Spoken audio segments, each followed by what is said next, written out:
Bon, salut à tous, bienvenue sur Raconte-moi un ovni. Aujourd'hui, on est en présence de Georges, alias Hannibal du forum. On a décidé tous les deux de se faire une petite discussion comme ça entre amis, entre collègues de forum et puis entre ufologues amateurs, si on peut nous appeler comme ça. D'ailleurs, on y reviendra tout à l'heure. Voilà, discussion tranquille, hein, on va faire ça vraiment en mode discussion entre amis. On aborde plusieurs sujets, on va essayer d'aborder plusieurs sujets du moins. On va essayer de pas faire hyper long, on va essayer de faire moins d'une heure, ça serait bien. On verra, parce que quand on est parti à discuter, je nous connais, on discute souvent pas mal, on discute longtemps. Voilà, donc pour commencer, je te propose de te présenter, Georges, et puis je me présenterai après, succinctement, hein, t'es pas obligé de rentrer dans les détails hyper profondément, c'est toi qui vois. Il n'y a pas de souci, mais moi donc je suis Hannibal du forum l'émissaire des ovnis. Dans la vraie vie, je suis Georges Joliot, donc voilà, donc j'ai aucun souci avec mon vrai nom et voilà, je suis artisan et voilà. Et sur le forum depuis quelques années, comme toi, Pierre. Ouais, c'est clair. Depuis quelques années, ouais, bah ça fait plus de 10 ans.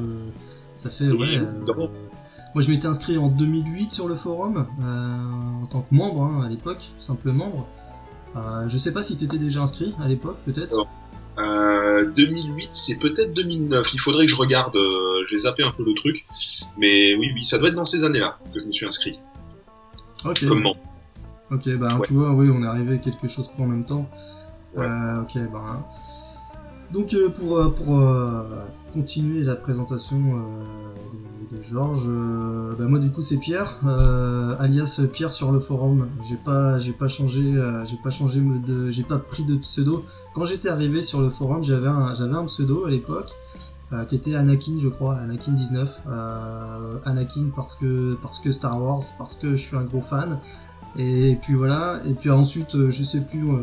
Je crois que c'était suite à... On est passé modérateur, et puis à un moment donné on s'est dit que ce serait pas mal si on mettait des pseudos un petit peu moins fantaisistes, plus ou moins. Après, moi j'ai décidé de mettre Pierre parce qu'au final c'est mon prénom, et puis ça reste assez banal, donc voilà. Pour continuer la présentation, on est aujourd'hui, Georges et moi, ainsi que d'autres, on est... administrateur du forum, forum ovnifologie. Alors, on peut discuter un peu du forum, hein, on peut tout de suite se lancer là-dessus. Moi, j'avais dans l'idée de discuter de ça avec toi, Georges, savoir un petit peu ce que tu pensais aujourd'hui de l'utilité du forum, du moins sa façon de fonctionner. En tant qu'administrateur, parce qu'on l'a connu en tant que membre, on l'a connu en tant que modérateur, et puis maintenant on le connaît en tant qu'administrateur dans différentes époques à chaque fois. Et voilà, aujourd'hui, comment toi tu vois tout ça par rapport à, on va dire, l'évolution du forum, et puis par rapport à son époque, en fait. Comment tu vois tout ça, toi? Ça va regrouper les discussions qu'on a eues entre administrateurs pour parler de tout ça, hein. À savoir que à l'époque où on s'est inscrit, c'était formidable. C'était vraiment le support qui permettait de discuter. Il y avait des forums partout et ça discutait très fort. Et moi, en tout cas, ça m'a permis d'étoffer ma culture ufologique et en tout cas de la guider. Donc c'était vraiment génial. Maintenant, ça fait quand même une bonne dizaine d'années. Hein. Avec toutes ces années, je vois que là, et c'est pas que notre forum à nous, c'est l'ensemble des forums qu'on trouve sur Internet. Je trouve que c'est un petit peu en perte de vitesse. C'est bien quand on cherche une info particulière sur un truc, mais finalement, on est forcément amené à rediscuter de façon sempiternelle des mêmes choses et ressortir les mêmes arguments. Et c'est normal. On est tous fait pareil et on peut pas lire quand il y a un post avec 20 pages, on peut pas tout relire, c'est logique. Donc les nouveaux venus reposent les mêmes questions et on repart sur le même truc et voilà. Et c'est un petit peu je pense, l'extrémité des possibilités de ce genre de support. Par contre, ce qui est très intéressant et surtout dans la période actuelle de révélation entre guillemets, hein, Ouais. de dévoilement côté américain. Je pense qu'il est très très très important qu'il y ait sur Internet des endroits où on puisse se renseigner de façon sérieuse et solide. Parce que les endroits farfelus, il y en a plein, et il n'y a aucun problème avec ça, hein. Chacun fait ce qu'il veut, ou on peut avoir ses croyances, il n'y a pas de souci. Mais je pense que c'est bien qu'il y ait des endroits comme notre forum, qui est quand même assez, je trouve pas trop mal structuré, dans le côté archive. C'est-à-dire quelqu'un qui veut découvrir ça, et j'ai souvent envoyé du monde vers le forum pour ça, je leur dis allez voir les posts, les posts vraiment importants au niveau historique, au niveau, voilà, qu'ils aient une chronologie, qu'ils aient des éléments solides, avec des sources, avec voilà, au maximum. Donc dans ce sens-là, je pense qu'on a une carte à jouer. Peut-être que le forum doit, et je pense qu'il est en train d'évoluer un peu dans ce sens-là. Et les discussions, elles vont forcément rester, parce que c'est quand même bien de pouvoir discuter, surtout quand s'il se passe des choses nouvelles, il faut qu'on puisse échanger. Mais c'est surtout une faculté à être une grande bibliothèque, je pense, qui est interactive. Enfin, je sais pas comment tu vois ça, toi. Ouais, je te rejoins assez hein, sur ton analyse. Au final, c'est vrai que c'était quand on s'est inscrit sur ce forum, hein, c'était fin des années 2000, enfin fin des années 2000. C'est vrai que c'était l'espace d'internet sur lequel on pouvait se retrouver pour discuter de choses de genre, de choses et d'autres. Hein, d'ailleurs, il y avait des forums pour tout à l'époque. C'était vraiment le média qui était capable de réunir des gens pour discuter. Bon, c'est vrai qu'aujourd'hui, c'est plus le cas. Alors, faut être honnête. Aujourd'hui, ça va être les réseaux sociaux qui vont servir de catalyseur pour tout ça. C'est Twitter, c'est Facebook, c'est etc. Et puis même si notre forum aujourd'hui, il existe toujours et il y a toujours des membres qui viennent pour discuter.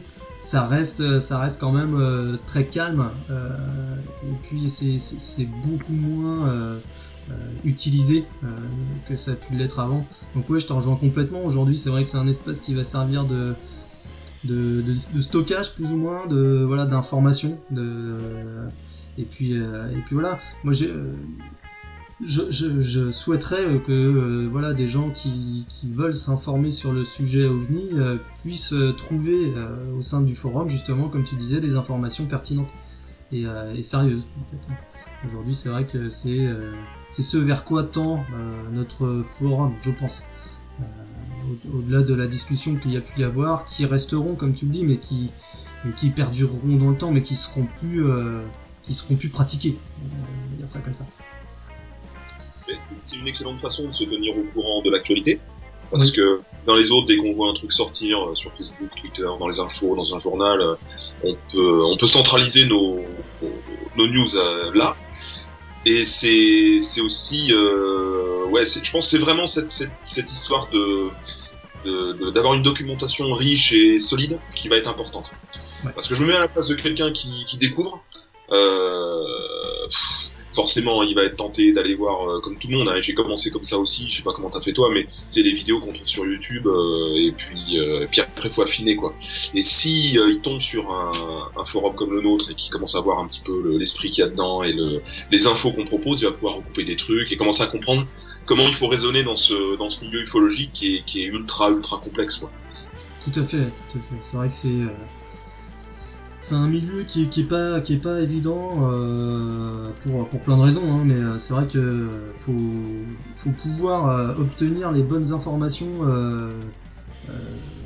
quand on se plonge là-dedans, hein, parce que c'est vrai que tu peux vite tomber dans des travers parce qu'il y a tout hein, dans ce sujet-là. Même si je trouve que dernièrement il y a quand même beaucoup moins justement, enfin quoique il y a beaucoup moins. Quand on voit ce qu'il y a pu y avoir comme théorie du complot dernièrement pour plein de sujets d'ailleurs, hein.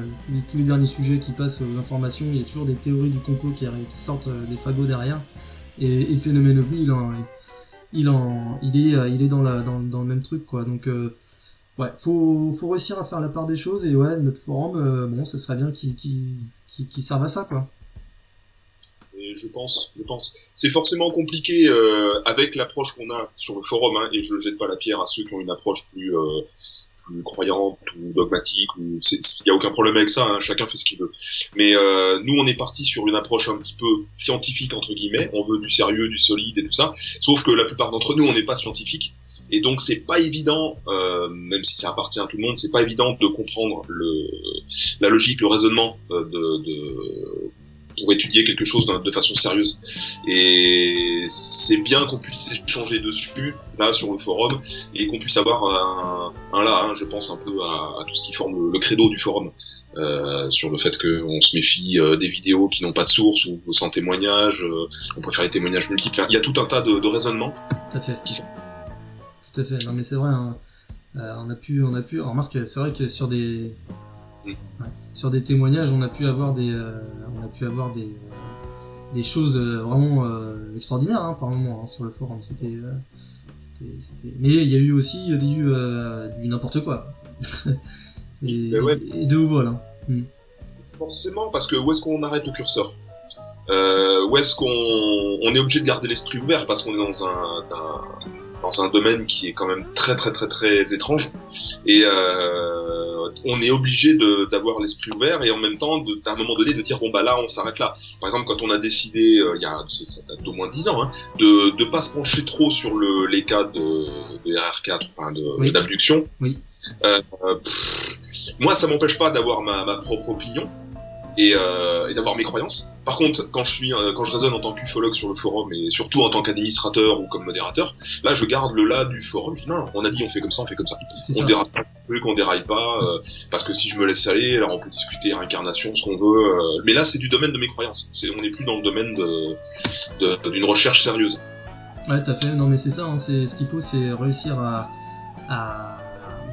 garder une ligne de conduite en fait sur le forum, tout en n'étant pas fermé non plus à tout. Faut savoir rester ouvert à tout. Enfin, du moins, moi, c'est ce que j'essaye de faire, hein, comme toi. Hein. Moi, j'ai des convictions personnelles sur pas mal de choses. Après, ça reste des convictions. Je vais pas forcément m'étendre dessus sur le forum. Néanmoins, on peut très bien avoir ses idées et puis les partager sans en mettre tout en avant tout le temps. Voilà.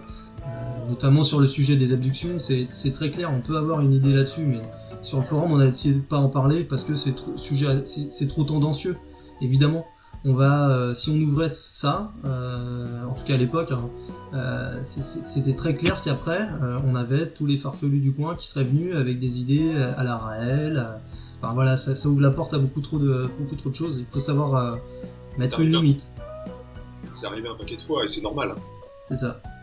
C'est logique, la limite est très floue et on n'est pas universitaire, donc c'est à nous de trouver le moyen d'encadrer. Après c'est intéressant parce que ça nous amène, j'en ai parlé avec des gens qui ont une formation scientifique et qui nous disaient mais finalement le raisonnement scientifique n'appartient pas aux scientifiques. Par contre, il y a une logique à suivre et qui me disait bon on s'en sort pas trop mal quand même, hein, mais il faut qu'on soit vigilant. Faut qu'on fasse gaffe. D'autant plus, alors je sais pas ce que tu en penses toi, et peut-être que je digresse un peu, hein, tu m'arrêteras, mais je pense que avec ce qui est en train de se passer en ce moment, notamment aux États-Unis, il est possible qu'on ait du neuf dans les années qui viennent. Justement, ça tombe bien que t'en parles, ça tombe super bien que t'en parles, on va rebondir là-dessus. Parce que justement, c'est un thème que je voulais aborder avec toi, c'était justement l'actualité. Alors quand je dis actualité, hein, on va dire depuis 3-4 ans, depuis justement les fameuses vidéos en 2017 sorties dans le New York Times par Luis Elizondo et compagnie. Voilà, on a une actualité ufologique là sur ce terrain-là qui est quand même assez dense. Et voilà, je voulais savoir justement comment toi comment tu voyais ça en fait, cette actualité, ce que t'en pensais, voilà. Moi je trouve que c'est un petit peu vertigineux parce que on savait tous depuis 40 ans que les Américains cachaient des choses. Ça c'est voilà, hein, depuis Ruppelt c'était évident. Et tu sais, Georges, c'est vrai ce que tu dis. C'était évident, mais c'était évident pour je dirais pour nous, je mets nous entre guillemets, mais pour nous qui nous intéressions au sujet, parce que je pense pour le grand public, ce genre de choses, c'était plus du domaine de X-Files en fait. C'était de la théorie du complot finalement. C'était ouais, les Américains ils cachent des trucs dans leur base, ouais, c'est X-Files, ok, c'est Mulder et Scully quoi. C'est voilà, c'est ça. Sauf que ouais, je te rejoins sur le fait que c'est un peu extraordinaire parce que finalement c'est vrai. C'est pas de la science-fiction. Mais c'est un peu là où je voulais en venir, c'est que ça fait des années, alors on sait par les sondages aux États-Unis que les Américains en particulier sont assez ouverts à l'idée que on nous cache un truc, que l'armée sait, ils veulent pas dire, hein, on le ressent dans tout le cinéma blockbuster américain, c'est très présent dans l'esprit américain. Et si on reprend l'historique, notamment aux États-Unis, hein, puisqu'il est question de ça, et il y a de bonnes chances, étant donné qu'ils sont la superpuissance mondiale, qu'ils soient un petit peu au centre du jeu. Si on reprend l'histoire depuis les déclassifications FOIA, hein, de la loi Freedom Act, qui permet d'obtenir des documents, ouais. Les choses ont évolué quand même assez vite. C'est-à-dire sur 20-30 ans là, il y a une espèce de bond en avant sur pas mal de dossiers. Avec, moi j'y mettrais un petit peu dedans, mais alors là c'est évidemment sans preuve parce que là je parle des documents qui sont pas sortis par les voies officielles. Je trouve qu'il y a beaucoup de documents qui sortent qui sont crédibles ou pas, ou un peu entre les deux, qui ressemblent à de la désinformation ou de la désinformation amplifiante. J'ai l'impression que depuis toutes ces années-là, en fait, ils testent, ils essaient de voir comment les gens vont réagir, est-ce que les gens mordent à l'hameçon ou pas, et voilà. Et puis tout en se disant, si vraiment ils sont au courant, comme ça a l'air d'être le cas, ils sont au courant de la réalité de cette présence et tout ça, ils savent bien qu'à un moment donné, il va falloir cracher le morceau. À un moment donné, il va falloir franchir le pas, parce que si jamais le phénomène se révèle de plein jour et de façon massive, comme ça a été le cas dans les années la fin des années 40 ou dans les années 70, là on a beaucoup de moyens pour filmer, on a tous des portables, on a de quoi enregistrer, ça va aller très très vite. Donc s'ils veulent garder le contrôle sur quelque chose qui pourrait arriver, il faut qu'ils prennent les devants. Et c'est pour ça que je remets un petit peu toute cette phase préparatoire à mon idée. Hein. Je vois ça comme une phase préparatoire, hein, depuis les déclassifications de documents de la loi FOIA jusqu'aux documents qui sont sortis, histoire de voir si des fois peut-être. Alors peut-être que je me plante complètement. Hein, je mettrai pas ma main à couper le beurre sur ces heures-là, mais quand même, je trouve que ça a un sens, quoi. Ça a l'air d'aller dans la même direction. Et là maintenant, cette révélation officielle là, c'est un coup de tonnerre, mais dans le fond, comme on dit beaucoup de gens sur le forum, hein, je dis mais on n'apprend rien de plus là. Alors on n'apprend rien de plus, sauf que ce coup-ci c'est officiel. Ça nous a fait basculer dans le camp des rationalistes, quoi. Jusque-là, on était traités de complotistes. Mais maintenant, j'ai remarqué que quand j'en parle autour de moi, évidemment, j'axe toujours le truc sur les déclarations du Pentagone. Ouais. Mais c'est une façon de dire, bon bah maintenant, ça y est, on n'est plus dans la phase peut-être, on est dans la phase, même le Pentagone dit si, et puis d'ailleurs regardez les images et voilà nos pilotes qui témoignent. Donc on est en train de passer dans une autre phase. Ouais, non mais c'est vrai, je te rejoins assez sur le fait que comme tu l'as dit au départ, c'est vrai que c'est assez c'est grandiose en fait ce qui s'est passé. Déjà quand on reprend l'historique début 2017 des vidéos qui sortent, là on a des vidéos d'OVNI, en tout cas prétendues telles, et on nous a dit à l'époque, c'était quand même le New York Times qui sortait l'info, donc quand même on peut donner un bon degré de crédibilité à l'information. Qui nous montrait des vidéos avec une provenance, nous disait-on, de l'armée. Ok, donc là tu te dis, bon, ok, quand même, des vidéos d'OVNI, bon, ça reste quelque chose de flou, hein, comme d'habitude, ça fait partie des cinq fameux observables donnés par Luis Elizondo sur les critères, on va dire, que sont les OVNI, en tout cas sur le degré d'étrangeté que peuvent avoir les OVNI. D'ailleurs je ferai une petite aparté, je ferai une petite vidéo là-dessus qui devrait sortir dans les mois à venir. Mais bref, et du coup pour en revenir aux vidéos, on a eu ça. Et donc derrière ça, il y a eu quand même pas mal d'infos qui nous sont sorties, qu'on fuité comme tu dis. Après est-ce que c'est des fuites qui sont organisées ou pas? Bon, là encore une fois on nous laisse dans le doute, et je pense que c'est fait exprès. Justement parce que je pense qu'ils se gardent quand même comme tu dis, c'est pour plus ou moins du test, ils se gardent une porte de sortie. Parce qu'ils peuvent très bien aujourd'hui dire, alors, un peu moins parce que maintenant ça a été officialisé l'année dernière au mois de juin, mais avant ils se laissaient quand même la porte de sortie. Voilà, s'il y avait quelque chose qui allait mal, ils pouvaient toujours dire non, nous, les informations qui sont sorties là, nous on n'y est pour rien là-dedans. Non. Excuse-moi, je t'interromps, mais si on remet les choses dans leur contexte, avant leur déclaration officielle, oui. Ils avaient gagné. Ils avaient gagné, c'est-à-dire qu'on le voit avec les réactions en France dans pas mal de médias qui ne veulent toujours pas croire à ce que disent le Pentagone. Ils avaient gagné, c'est-à-dire que s'ils avaient dit que ce qu'avait sorti Elizondo c'était des montages, que c'était du flan, et non, nous on n'a jamais vu ça, c'était gagné. Il n'y avait aucun problème, personne allait, dans les grands médias, personne allait bagarrer, hein. C'est certain. Et l'opinion, c'est OVNI égale truc farfelu. Extraterrestre. Ça peut pas exister, ça peut pas exister parce que tout le monde nous le dit depuis le départ. C'est forcément ridicule. Si tu veux tu vois. Donc c'était voilà. Par contre, si maintenant on tient compte de cette déclaration, donc cette officialisation et de tout ça, on revient un petit peu, on fait marche arrière un petit peu sur l'histoire ufologique sérieuse, crédible. Je pense à des déclarations de gens comme Gordon Cooper, l'astronaute, qui était quand même pas le dernier des abrutis, et plutôt un mec crédible, on va dire. Quand il raconte que son équipe de tournage sur le site de, je crois je sais plus, c'est à Groom Lake, où ils ont filmé en très slow motion, hein, en image très ralentie, ils ont filmé l'atterrissage d'un disque qui s'est posé à quelques dizaines de mètres d'eux et qui a redécollé, et qui dit que les images, il les a vues. Il a développé les films parce qu'on lui a dit de développer les films. Il a tout envoyé au Pentagone et il a plus jamais rien revu. Ouais, non, mais ça fait partie des choses.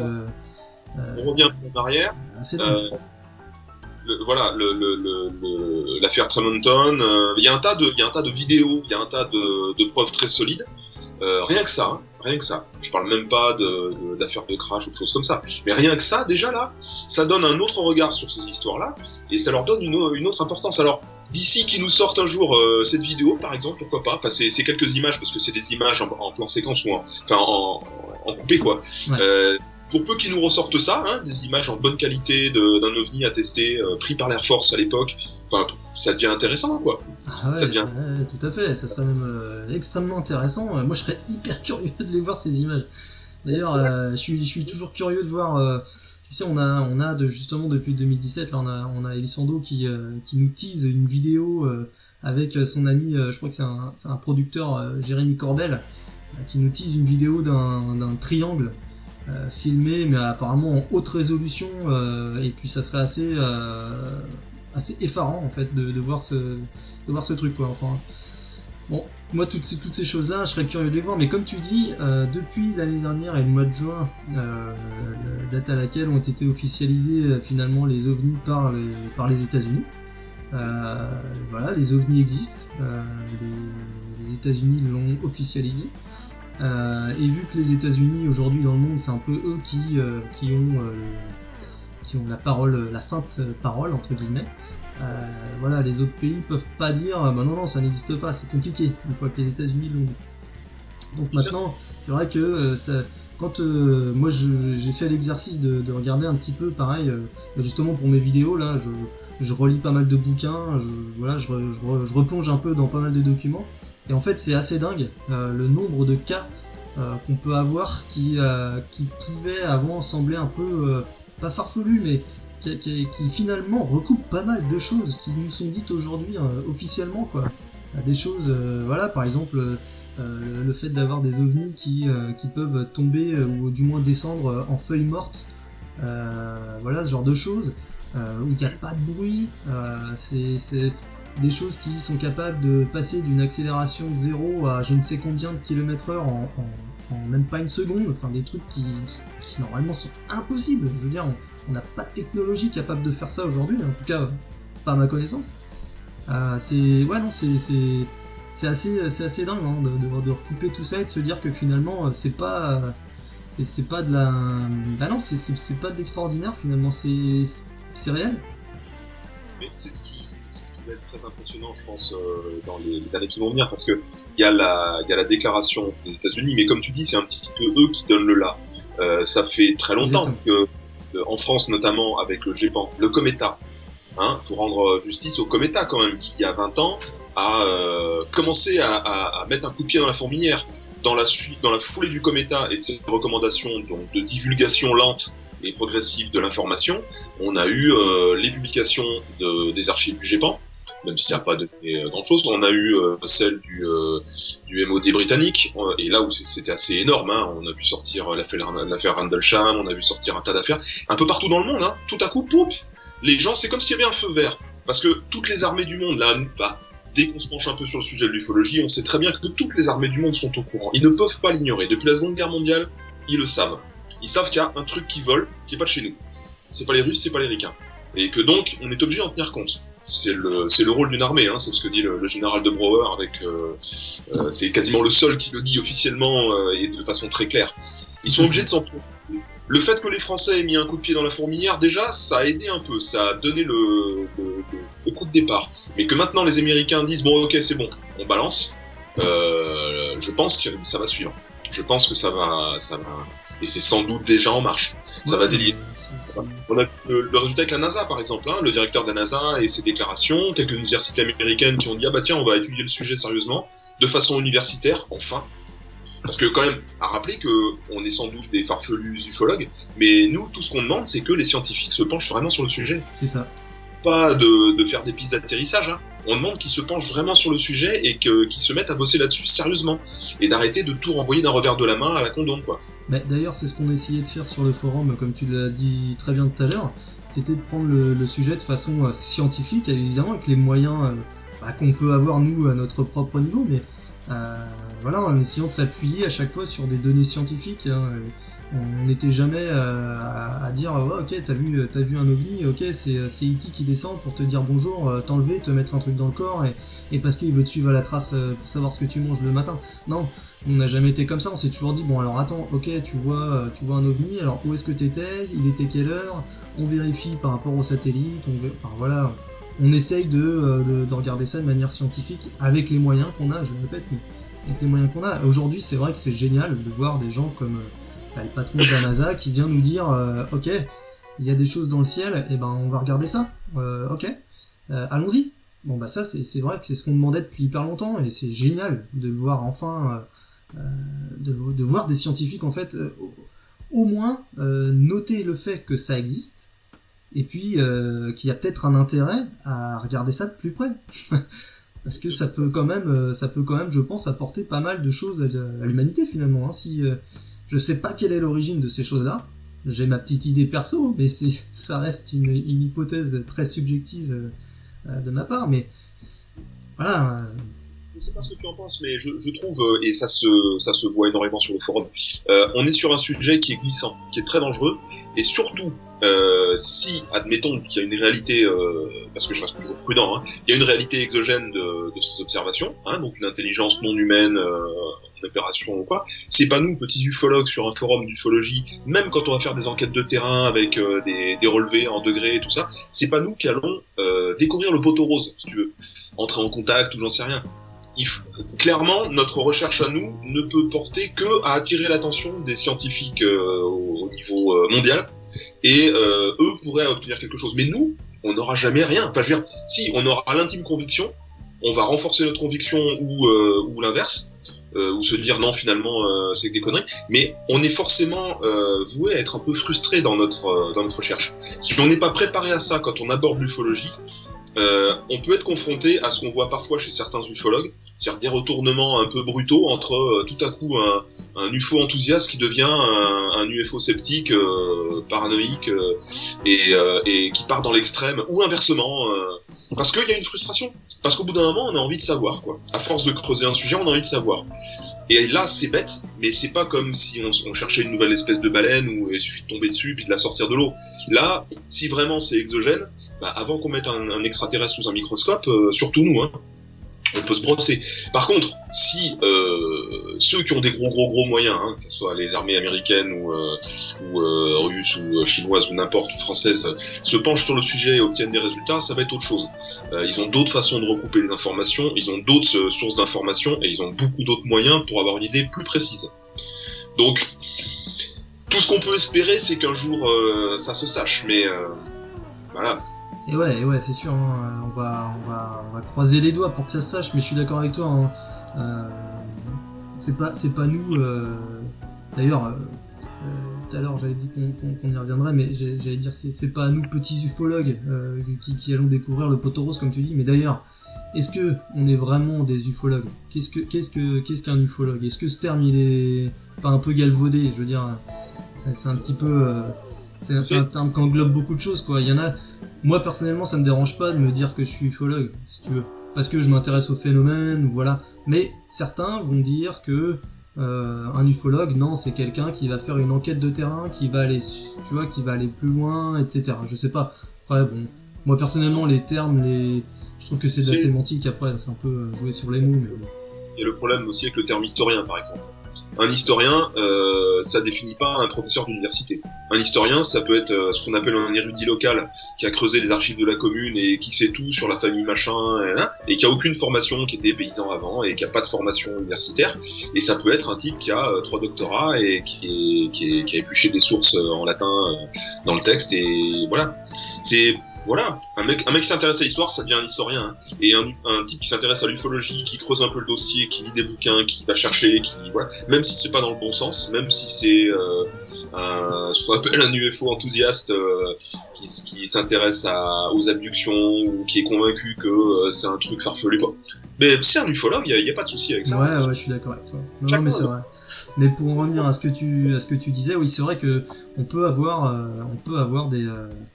des gens qui dérivent dans ce sujet-là parce que justement t'as pas la réponse. C'est vrai que ça peut être frustrant. Moi je comprends, hein, c'est vrai que c'est pas évident. Moi-même, je pense que toi aussi t'as dû passer par des phases où tu t'intéresses moins au sujet parce que voilà, genre quand il y avait pas, enfin moi j'imagine, enfin je parle de ça en tout cas, allez on va dire dans le milieu des années 2010.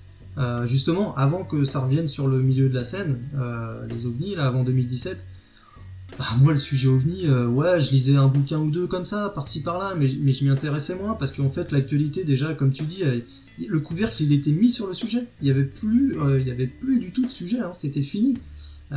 Tu parlais plus de ça, à part X-Files, voilà, ou à la soupe aux choux qui passe une fois par an à la télé, et puis voilà, et puis c'était ça, les ovnis, hein. Donc ouais, c'est vrai qu'on peut vite soit dériver d'un côté très sceptique à se dire bah finalement il y a rien du tout et puis voilà maintenant je vais prouver qu'il y a rien et puis de toute façon c'est moi qui ai raison et puis on connaît bien les dérives dans lesquelles ça peut emmener et puis on a aussi l'inverse quoi comme tu le disais avant hein, les gens qui vont aller dans les champs avec des pendules et puis voilà prier la Sainte Vierge que l'OVNI vienne les chercher pour les sauver. Bon, après, hein, c'est des dérives qu'on peut retrouver, mais c'est pas forcément non plus la majorité des gens, heureusement. C'est leur droit.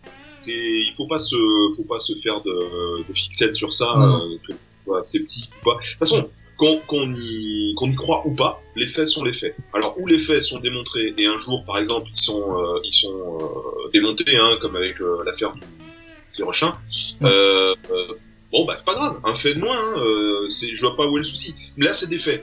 Quand on est dans l'ordre de la croyance, bah chacun a le droit à sa croyance. Moi j'en ai plein, tu dois en avoir aussi, tout le monde en a, et puis c'est notre droit.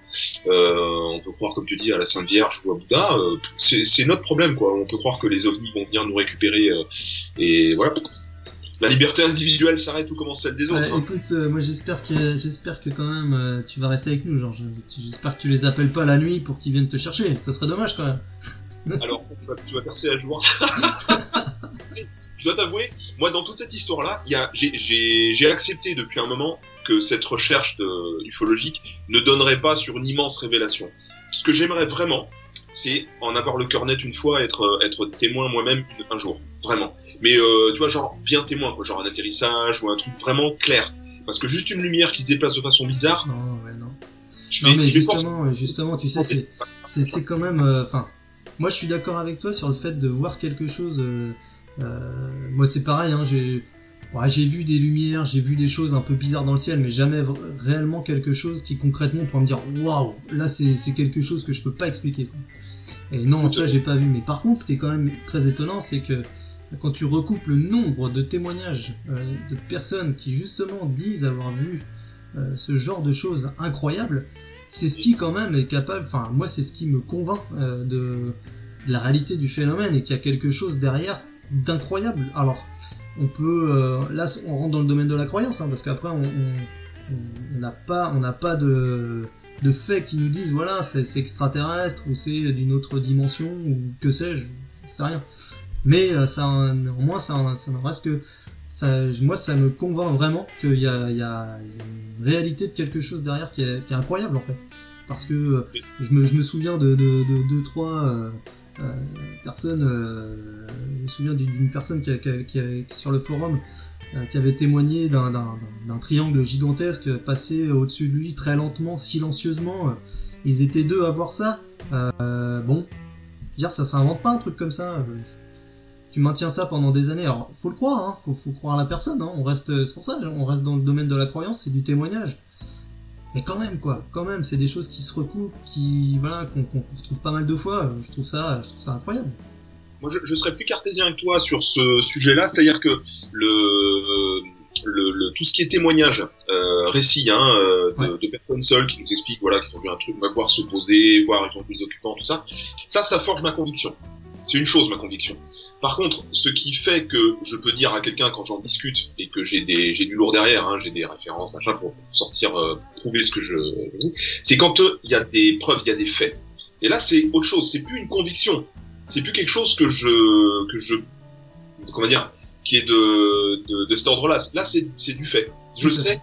Tu vois, quand tu vois les documents de l'US Air Force, je me souviens plus l'année de ce bombardier là qui est suivi par un ovni, c'est suivi par plusieurs radars. On a donc des éco-radars de l'avion, on a les éco-radars des bases militaires qui survolent, qui décrivent l'engin, on a tous les témoignages des pilotes. On est sur quelque chose qui est du fait. On a un fait certifié. Quand on a des vidéos et des révélations du Pentagone, on est sur des faits. On n'est plus sur un truc qu'on peut interpréter. Alors après, je dis pas que c'est extraterrestre ni rien, mais comme disait Heineck, on a quand même une abondance de preuves. Pas ce qui manque. Alors après, évidemment, quand des gens viennent nous rapporter une histoire et que, surtout si on doit enquêter dessus, et que on le laisse parler et qu'on voit bien que le type il connaît rien à l'ufologie, mais que par contre il nous sort des détails qu'il n'a pas pu sortir tout seul, enfin qui se retrouvent dans plein de cas, effectivement ça forge une conviction. Mais c'est qu'une conviction, ça, à mon avis. C'est pas encore une preuve. C'est ça. Ça reste une conviction. Ça reste. C'est pour ça que c'est très subjectif. Mais quand c'est basé sur des faits, comme tu le dis, ouais, ok, là c'est, je veux dire, c'est corroboré, c'est recoupé, c'est factuel, c'est vraiment tout le problème des éco-radars. Dès qu'on a un éco-radar, comme au survol de Washington, on a un éco-radar, on a des témoins, là on sait que c'est un fait. Ouais, tout à fait. On a un témoin, bon. Il a pu faire une mauvaise interprétation ou quelque chose. Quand on a déjà 2 ou 3 témoins qui ne se connaissent pas, qui se recoupent, là on commence à entrer dans le fait, le solide.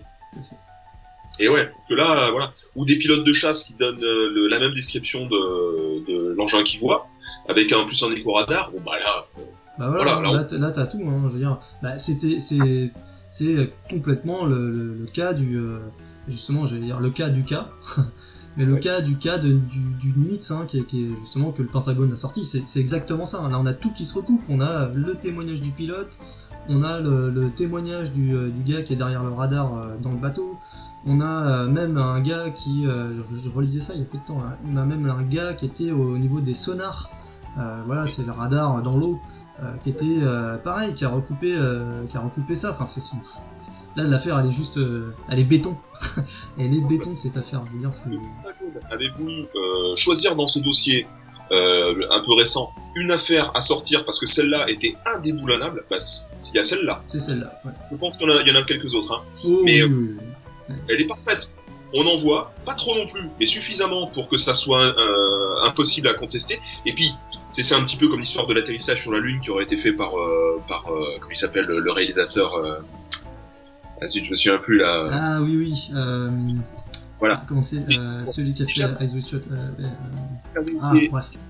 voilà, si l'atterrissage sur la Lune ou le cas du Nimitz avait été une grosse connerie, t'inquiète pas que les Russes et les Chinois se seraient dépêchés de se foutre de leur gueule et d'amener des preuves et d'amener leurs images à eux. C'est sûr, mais bien sûr, c'est l'évidence. Y a pas un mot. Les mecs, ils restent tranquilles. Et je pense, on se doute bien pourquoi ils restent tranquilles, c'est qu'ils ont largement à faire de leur côté. Les Chinois me semblent moins frileux d'ailleurs de ce côté-là. Hein, oui, je pense, ouais. Je pense aussi. C'est... Okay. Bon, écoute, Georges, je vois que le temps passe. On est déjà à presque 45 minutes de discussion, alors tu vois, on a pas mal discuté. Bon, ouais, je te propose d'arrêter là pour aujourd'hui. On pourra faire ça avec grand plaisir. On essaiera de passer sur des sujets peut-être plus précis, histoire d'avoir des discussions assez élaborées. Ouais. Je peux clore avec ça. Je trouve que c'est bien nos petites discussions aussi de montrer nos poires, donner nos noms. Parce que c'est un truc qui m'a toujours dérangé, tu vois, sur le forum, des gens qui ont juste un pseudo et juste un avatar, voire des fois qui changent d'avatar, du coup je sais plus à qui je m'adresse, et il y a un petit côté, c'est pas une maladie honteuse, hein. L'ufologie c'est un truc sérieux, il y a aucun souci, voilà, donc moi ça me dérange pas de donner mon nom, de montrer ma tête, et voilà, hein, même si elle est un peu disgracieuse parfois. Ah, j'osais pas le dire. C'est bien dans cette initiative là aussi. Faut sortir du bois un peu, hein. On fait pas une activité coupable. Tout à fait. Bah, de toute façon, hein, moi c'est pour ça que j'avais lancé la chaîne à la base. C'était déjà histoire de pouvoir raconter des choses aux gens qui connaissent pas forcément grand chose sur le sujet. Et puis aussi, comme tu dis, de sortir du bois, quoi. À un moment donné, bon, on n'a pas besoin de se cacher. Je veux dire, c'est pas grave ce qu'on fait. Donc allons-y, quoi. Hein. Moi j'ai pas honte de dire que j'apprécie ce sujet et que aucun problème. Donc allons-y. Bon, en tout cas c'était un plaisir, Georges, de partager ça avec toi. Eh ben le plaisir est partagé. Ok, bon. Eh bien. Et puis ouais. En espérant que l'actualité nous sautera au visage et nous obligera à faire des directs impromptus. Ah ouais, ça des breaking news. Avec des breaking news. Yes. Ok, et ben écoute Georges, je te souhaite une bonne soirée et puis à bientôt. Aussi, puis salut à tous. Ciao. Ciao.